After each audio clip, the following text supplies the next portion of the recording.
صحابه چې داغي یو واقعه را یادې د يهودو سره چې هغه کمی لوبي کړې دي داغي یو قصه نبی صلی الله علیه وسلم د خیبر سبا د خیبر حمله شپه د الله نبی د شپې نه اعلان وکړ سبا له بجنډا غچاله ورکوما چې داغه پلاس باندې الله سبا خیبر چې کم د يهودو زیره دا د يهودو خیبر اولی د مدینې نه وشړل د مدینې نه بیرسته د خیبر نه وشړل به د خیبر به داسې وخت راغی چې د دې په مخ د زمکه باندې زه ورک شو د يهودو نبی صلی الله علیه وسلم چې دا اعلان وکړ سبا د هر چا دا سوچو چې دا فتح به الله زما پلاس دا يهود به الله زما پلاس باندې ول ختمه ار یو صحابي په دې تمه کېو سار چې شوول اين علي چرته رضی الله تعالی عنہ علي رضی الله تعالی عنہ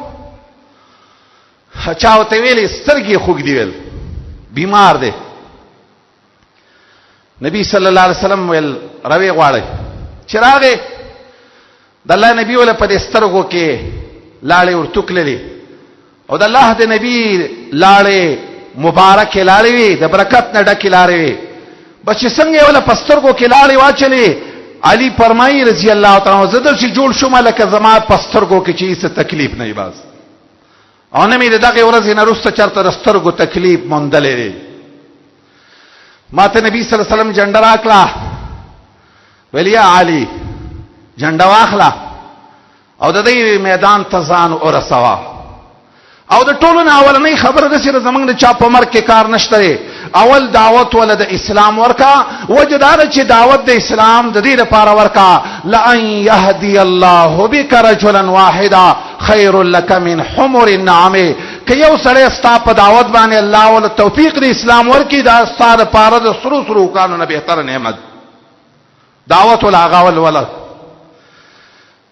علي رضی الله تعالی عنہ چې کله میدان تراغه اول ول دعوت ورکو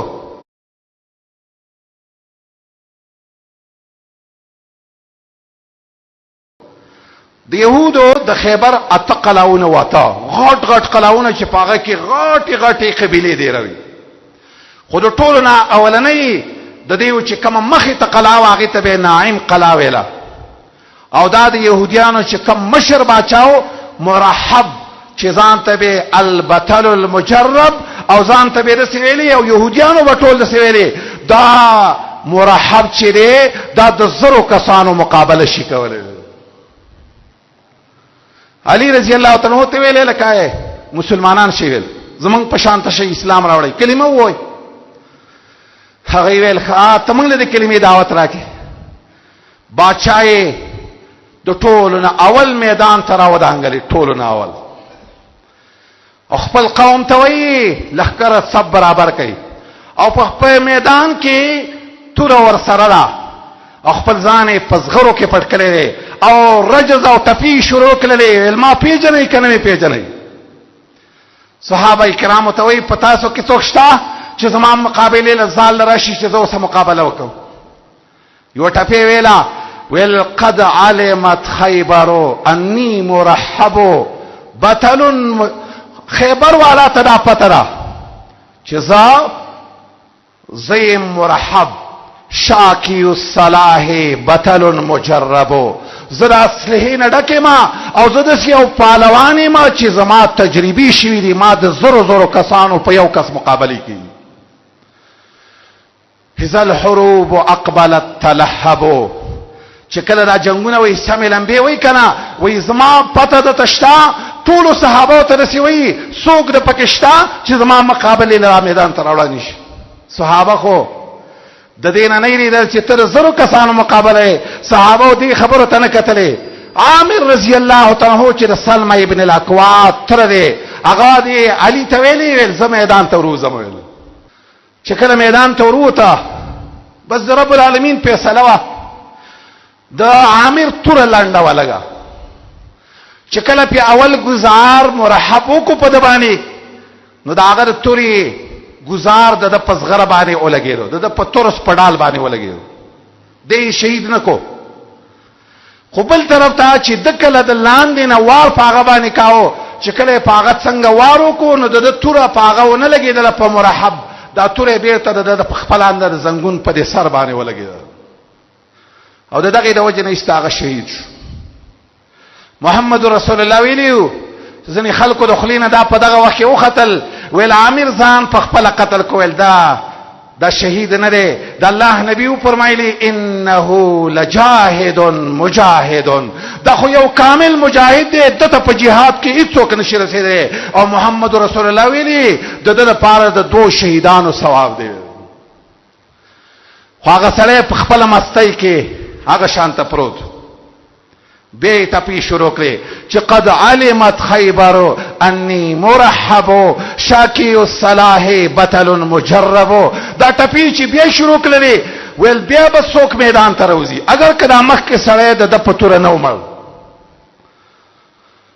علی رضی الله تعالی عنہ ویلي د سي صحابه ارمان کوا دا د رسول الله د ترزوی همو، دا د رسول الله زوم همو، دا د نبی صلی الله علیه وسلم ډیر خپلوانو. علی ویلی یا رسول الله زم میدان ته پخپل د دام مشر دی او زم مشر مزور زم دی میدان. د چې دا ټپو ویلا په میدان د جنگ کې فخر کول، په میدان د جنگ کې تکبر کول، دا د محمد رسول الله سنت دی، دا د صحابه کرامو د دې امت سنت دی، دا د دې امت د ټولو مؤمنانو صفت دی چې په میدان د جنگ کې به فخر کې تکبر وکړي. په دې وخت کې تکبر مزه کوي، دا د فخر او د تکبر ځای دی. حالي وتساجيبه ټپوي وای تاسو ته پته شته زمانوم پیجنې انا الذي سمتني امي حيدرا كليس غابات كريه المنظر. مال مور حیدر نومي خوده د دې خبرې وي. زما مثال کلیس غابات زد زنګل زمره ما کریه المنظر ما تکدي وکتل کې دي شي د دې سره د نسال اړه شي چې کله علی په گزار کوي فکان کامس الذاهب سرت اغذ ته ورساو. دسی صحابه بنئ دسی امال الله والاسلام حق يدافع عنه شبان وشيب. اي د اسلام دسی ځوانان نشتا، دسی خلق نشتا چې دسی د اسلام دفاع وکي لکه څنګه چې علي ابن ابي طالب کومه دفاع کړو. علي ابن ابي طالب چې فتوره وخذولا هغه زیته ورساو، داغه نه چې سر گزار کو ورور یو هغه ډیر مستو هغه چې ونو یا سر نو مدغه هغه میدان تر وته ول مې یو بارز څوک په میدان تر وځي چې د ما سره جنگ وکړي. دا غي زمانه